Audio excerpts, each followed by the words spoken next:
So how many of you own a camera and have no idea how to use it? Guys, my name is Molly and I own a photography business. I actually got my degree in photography and graduated in 2004. Of course, everything back then was film, so I did weddings and portraits, all with film back in the day. Finally, in 2008, switched over to digital, and in 2010 officially became Golly photography, you know, because my name's Molly. And I've been teaching workshops locally, doing beginner classes and intermediate classes for the past 10 years, and I love it. I love doing these workshops. So I decided it was time for me to bring some of this information to the masses. I'm gonna be doing 9 lessons on photography through the month of March. I hope you're ready to better understand photography.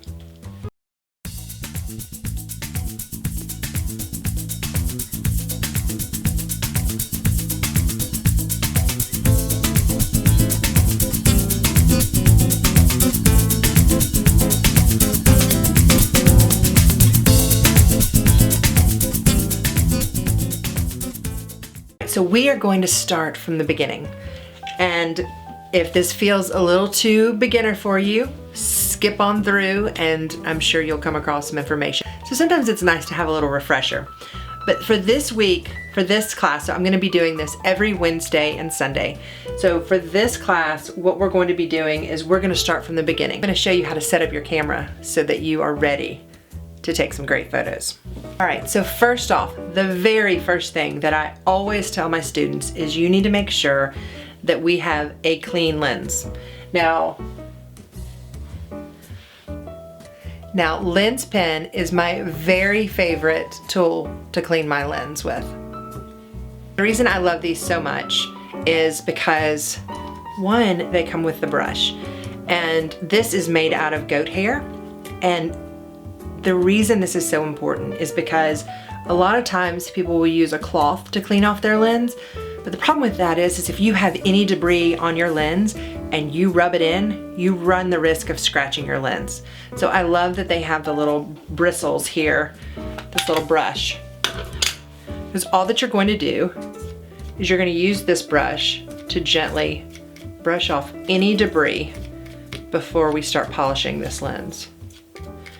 And now I start off every session cleaning off my lens, and I'm going to start off every video reminding you guys to do it because it is necessary. All right, so once you've lowered this, what you're going to do is you're going to unscrew the cap on the opposite end, and this has a little carbon filter right here, and this is going to polish your lens, and so it's going to take off any of that junk, so any of those greasy fingerprints, any smudges, and it is going to polish your lens beautifully. So I'm just gonna go in a little circle like that, okay? The other great thing about this is they last forever because in the inside of this little cap, there actually is a little carbon pad so that it refills it every time you screw this back on. These things last forever. Lens Pen has been really generous and they're offering 15% off for all of my viewers with the code GOODGOLLY, and I'll put the link in the description below. And guys, I'm telling you, these are they're the best. They're so good. They've also sent me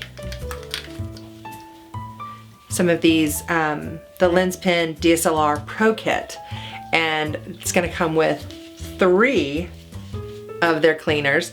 So we've got 3 of their pens. So we've got their classic lens pen, we have the Micro Pro, which is great for your viewfinder, and then we have the Filter Clear, which is great for cleaning off your filter. So, and it comes in this great little case, and you can put all of your little lens pens in here. And the other thing that's great about this case is that this case can actually be used to wipe off your LCD screen on the back. So it's really awesome. And they sent me 5 to give away. So we're gonna have a little giveaway. I'm gonna do that throughout the month. So be sure to comment because all my commenters will be in the running for one of these giveaways. But this is what 5 people are going to win one of their DSLR cleaning kits, which is really cool. Now I just wanted to mention, some people will contact me and they'll say, I'm really wanting to get into photography. I have not purchased a camera yet. I wanted to talk to you and get your advice on what you would recommend before I go out and purchase. And I am a big believer in trying before you buy. I can't tell you how many times I've thought I have to have this lens, and then I've rented it, and turns out I can live without that lens. I could just rent it when I need it, but I don't need to actually have it in my camera bag every day. Well, there's a company called Lens Rentals. Now, if you are located in Nashville or Memphis, they have offices in both locations, and you can actually do a local pickup, which is really nice because first of all, you skip out on any shipping fees, but you can get it a lot faster because you can just put local pickup and head on over and pick it up. Now, I am going to warn you, be prepared, because I rented this camera body and actually this lens, and I couldn't live without them afterwards. But the other great thing is they do have an option where you can actually buy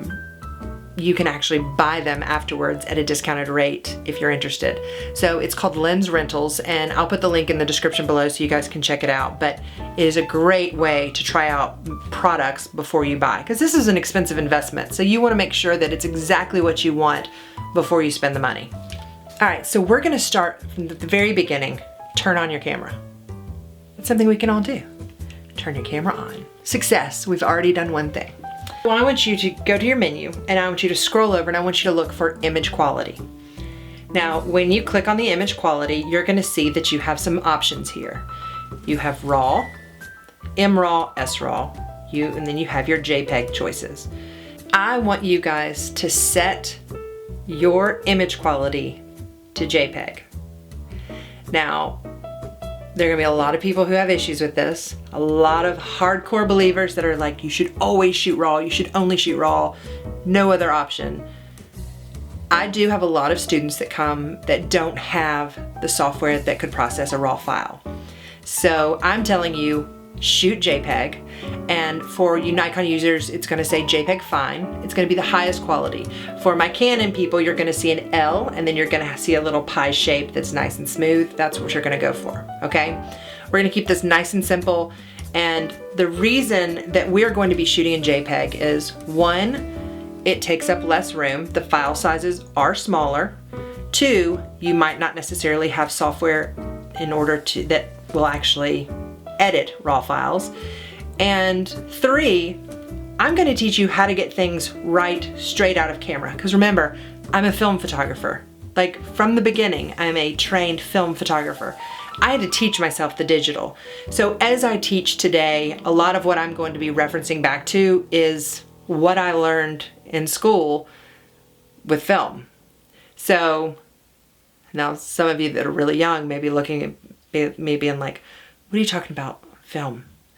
So hopefully, I don't know, it's kind of come back now. A lot of people are shooting film, but anyway, so I will be referencing the way that I learned things in comparison to the way they are digitally.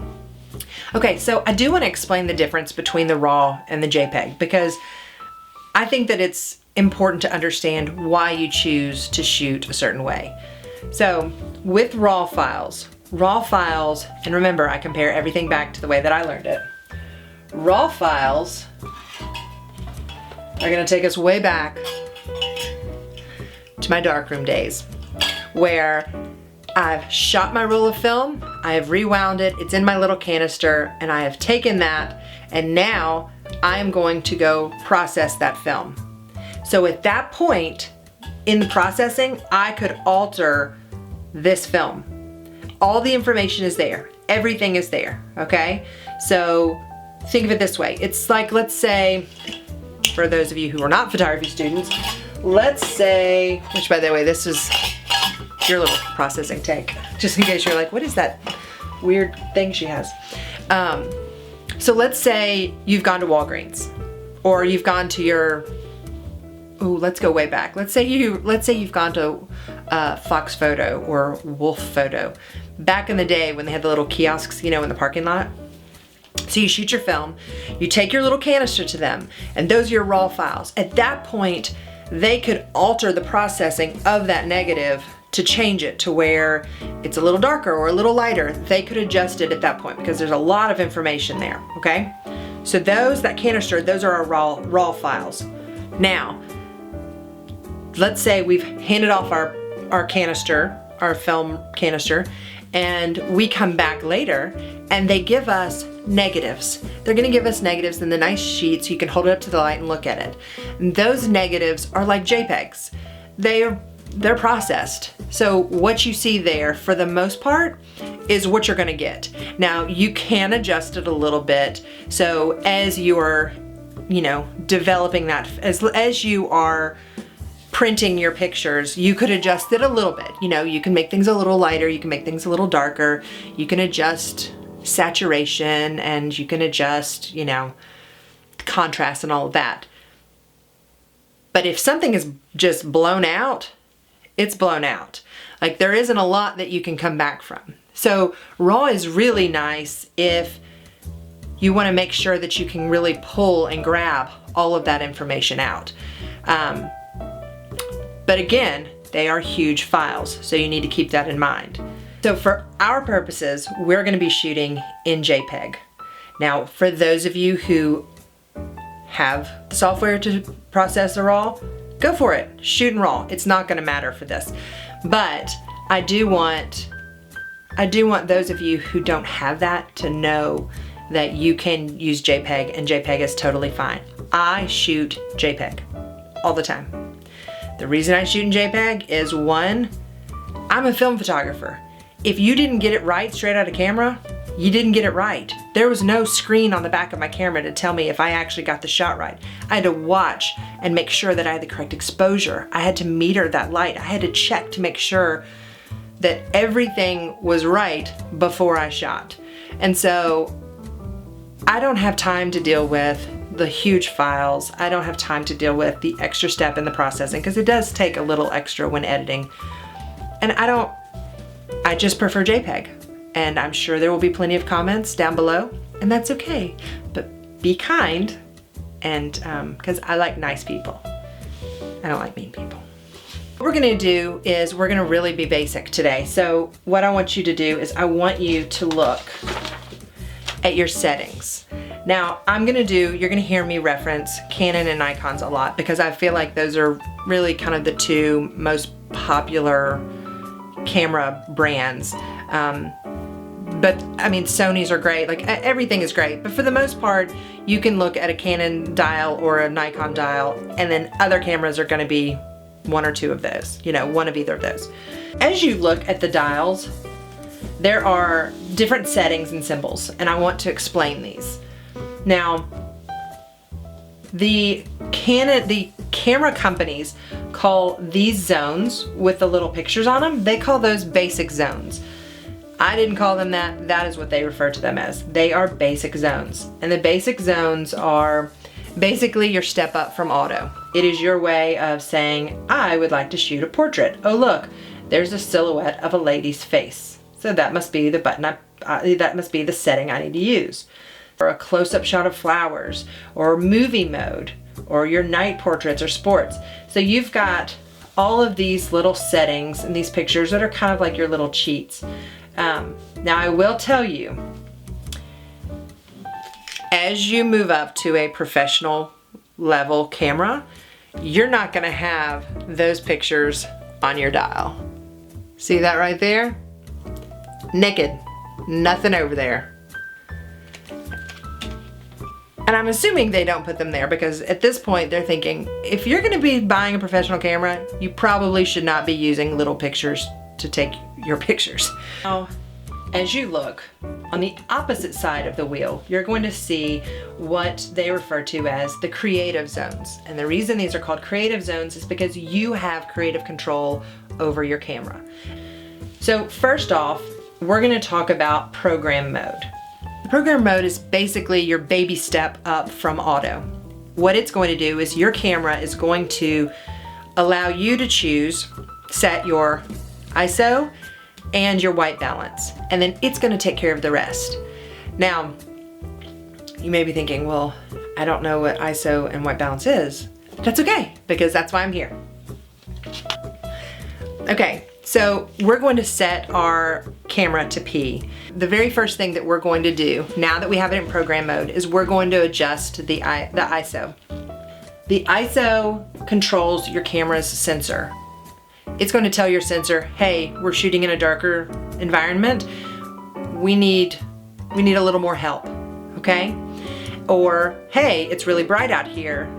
We don't have to be quite as sensitive.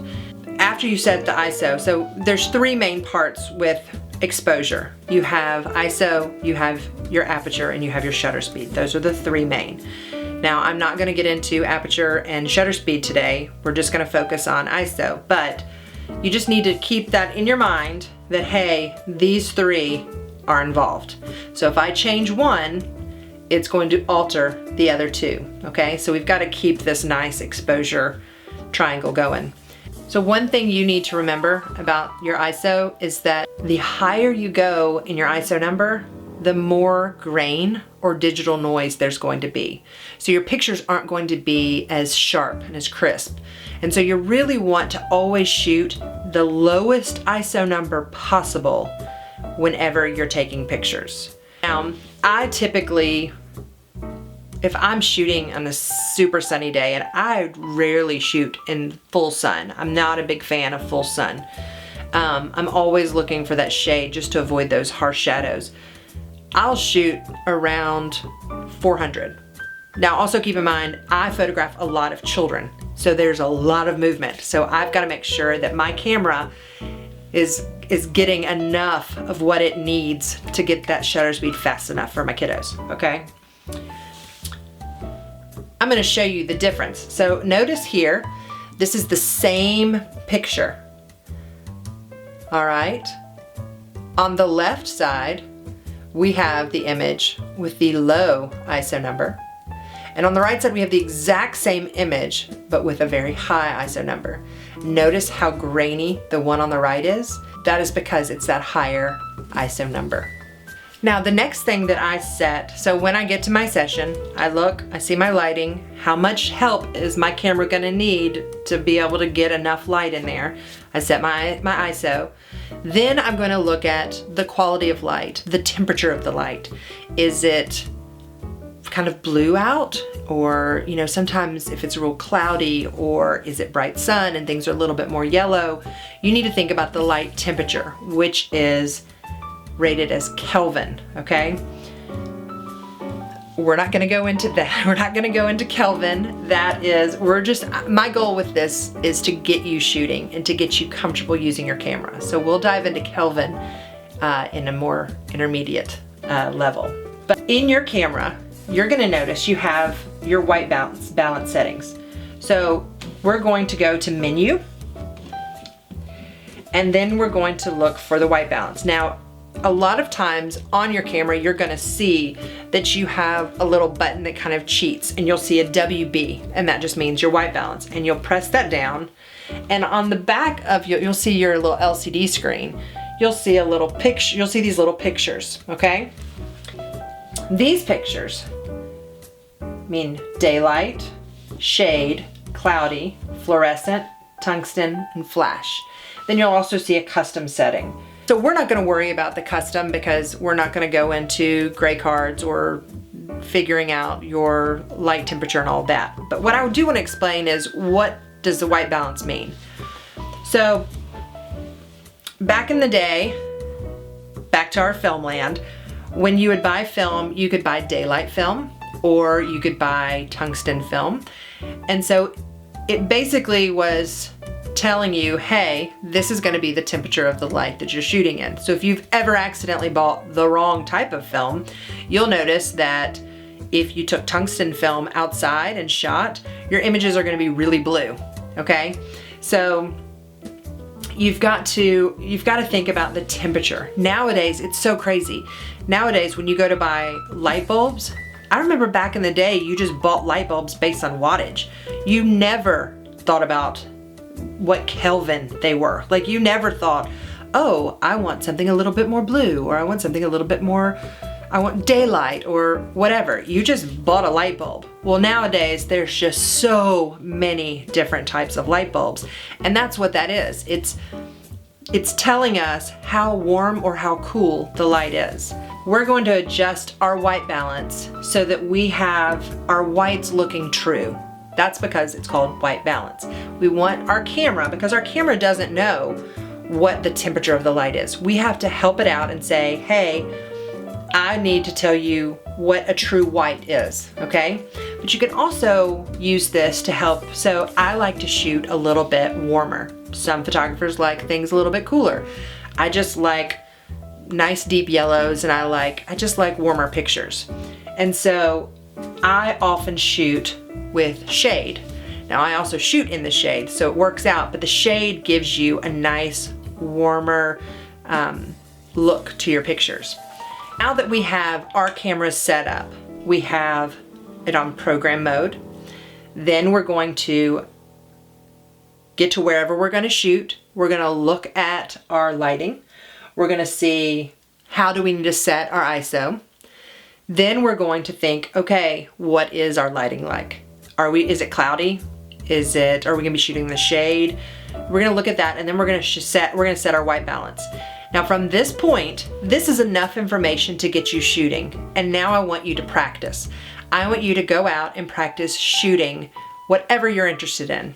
So if you want to photograph people, if you want to photograph animals or food or plants or landscapes, whatever it is that you're interested in, now I want you to go out and practice. This is going to help you get out there and shoot, because it is so important to get out there and practice. And I feel so many people with photography, if they go out, if you give them all the information, they end up going out and immediately are frustrated and like, I can't do this, never mind. And I want you to have some success. So we're gonna start with some baby steps. We're gonna start with our program mode. So I want all of you to be shooting this week. Now, today is Wednesday, and I want you to shoot this week. And then on Sunday's video is going to be actually me out shooting with these settings so that you guys can see what it's like when I take pictures. And just, it allows you to be a fly on the wall for one of my sessions. So I want you to listen to, I'm gonna talk through the lighting. I'm gonna remind you how to adjust your settings. I'm going to talk through posing your models or subjects. I'm going to talk about why I'm making the choices that I'm making. And so each week, what I'm gonna do is teach a lesson. I'm gonna encourage you to practice. And then on Sunday, I'm going to have another video of me actually shooting using using the information from the lesson that I've given the previous Wednesday. I do have these great little quick tips and tricks books. So when you take one of my photography workshops, this is one of the items that you get in the goodie bag.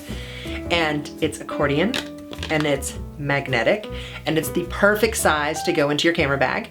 And I am going to be giving away one of these along with the lens pen kit. And then I have a couple of other coupons and goodies, but this is going to go to, I've got 5 of these to give away and 5 of these to give away. And so what I'm going to do is each week, because it's kind of weird the way that March works out, I'm gonna end up with 5 Wednesdays. So we're gonna end up with 5 Wednesdays in March. And so I've got 5 giveaways that I'm gonna be doing. And so for my Wednesday videos, all I ask you to do is comment below so that I can put you in the running for winning these. And then I will announce the winners. I guess I'll announce the winners on that Sunday. That'll give people time to watch it. So yeah, I'll do that. I'll announce the winners on the Sunday, so the following Sunday. And if you guys have not had a chance to subscribe, please subscribe and hit that little bell icon so you'll be notified when my video's uploaded. And that way you'll know it's time for a new video from Molly. Thank you for joining me, and I hope that you've learned a lot, and let me know if you have any questions also in the comments. I do have an Instagram page. If you would like to go on there, you can join my VIP group. And if you click the link in my profile, it'll take you to the VIP sign up. And all my VIPs will get a couple little extra goodies. I will be putting coupon codes in there. I will send them anytime I get any freebies from vendors. I'll put that information in there. And then I'm also going to do some of my handouts. I'm going to be sharing that on my with my VIPs. So thank you for joining me, and I hope you guys have a wonderful crafternoon.